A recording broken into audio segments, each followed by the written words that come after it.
Salutare! Bine ai venit la prezentarea mașinii de spălat rufe Arctic. Sunteți în căutarea unei mașini de spălat eficiente, cu caracteristici inovatoare și performanță excelentă?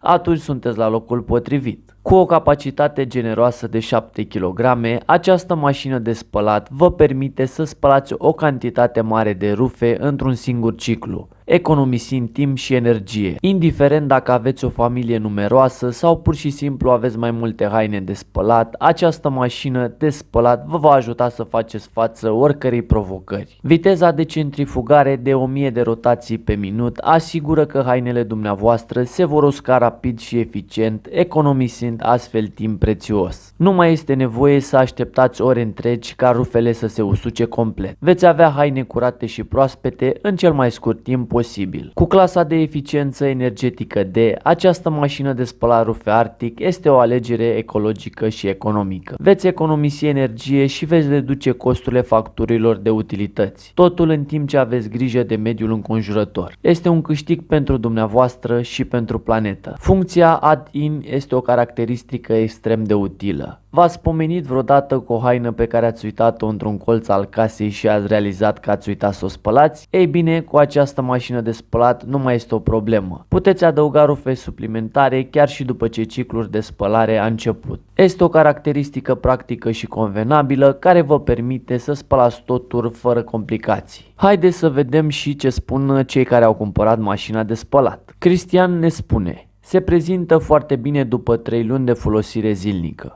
Programele sunt suficiente pentru oricine, iar capacitatea de încărcare duce 7 kg cu brio. Emilia ne spune: e ok mașina, spală fain, e silențioasă și e simplu de montat. Haideți să citim și un review negativ. Mario ne spune: o mașină de spălat basic, aș putea spune că nu este ce mi-am dorit. Programe de spălat lungi, ușor gălăgioasă și destul de limitată din punct de vedere al funcționalităților. Nu recomand. Decizia este la tine. Dacă dorești să vezi prețul acestei mașini de spălat, găsești linkul în descriere cu toate detaliile. Dacă ți-a plăcut acest clip, abonează-te la canal să fii la curent cu noutățile din industria electrocasnicelor. Să ai o zi superbă!